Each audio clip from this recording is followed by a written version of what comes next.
Will the Snyder Cut really come out on HBO Max? Welcome to Dasher, where we explore the vast expanses of the Marvel and DC universe.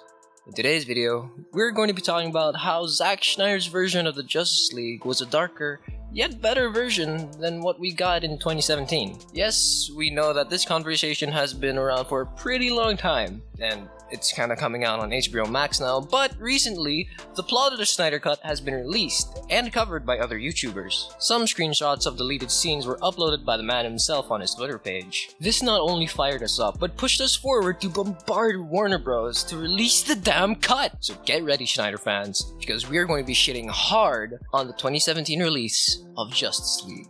The last time we involved the film was when we talked about Ezra Miller's Flash and how hard it flopped as a character. By the way, if you want to go check out that video, it's right there. So today, we're going to be comparing both versions of the film. The 2017 version of the film opens with this thing. Why would you start a movie with a scene that possibly has the worst CGI out of the entire film? In the Snyder version of the film, we got a longer version of the scene where Bruce tries to get Aquaman, aka Arthur Curry, to join the fight against the dangers that are yet to come. This scene is pretty awesome because we get to see the first interaction between Batman and Aquaman. It directly continues from where Batman vs Superman left off and just makes more sense. Plus, starting out the film off with Jason Momoa is never a bad idea. Admit it, your girlfriend only wanted to watch this movie because she saw a half-naked Jason Momoa in the trailer. The next scene we're going to be talking about is the Wonder Woman scene, where Diana saves hostages and a bank from being blown up to God knows how many pieces. It's a happy start to a movie, right? Wonder Woman saving the day? Well, in the Snyder Cut, she does the same thing, but fails to disarm a second bomb inside the bank. Thankfully, there were no casualties, but the weight of not getting the job done is still on Diana's shoulders. Tough break. The movie opens with a world in utter chaos, with... Everybody knows. Don't play the actual music, we'll get copy strike for f***'s sake. Sure, this scene makes it more down to earth and gloomy, but Snyder was supposed to bring back Hans Zimmer for the soundtrack of the entire film. So you can already imagine what this movie could have been if Warner Bros. Only considered letting Snyder finish his vision, instead of going the family-friendly way. Ugh.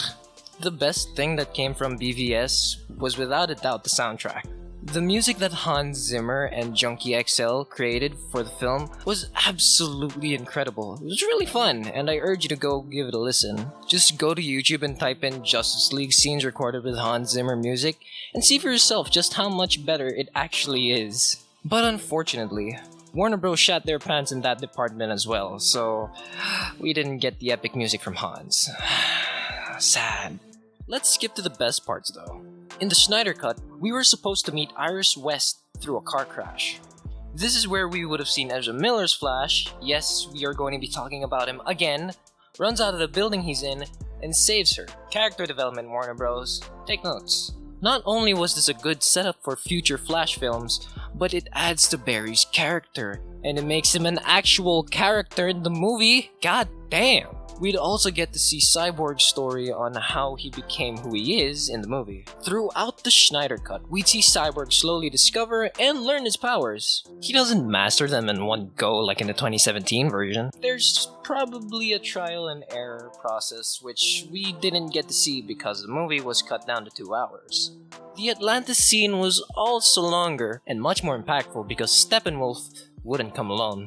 Instead, he would arrive with an army of parademons by his side, distracting Aquaman and gaining the second mother box. By the way, did I mention that Steppenwolf's design was far more intimidating in the Snyder Cut? I mean, look at that chonky boy, look at him! Anyways, back to the plot. Green Goblin, Noodless Vulko, played by William Dafoe, would then confront and convince Arthur to join the final battle instead of Mira. This would later evolve into a much more important role in Aquaman. Remember Lois Lane, who was a character in this movie? Yeah, so in the Snyder Cut, Lois was supposed to be the one who discovers the parademons' connection to one another, making her a more valuable character. The information was later obtained by Cyborg, and the rest is history. Wow, Lois is actually being a character instead of being a plan B when Superman gets revived. Speak of the devil, now it's time for the resurrection of the Man of Steel, y'all! In the fight scene with the League and Superman, Clark wasn't supposed to say anything, making him look more menacing and mysterious. Instead, we got... Tell me, do you bleed?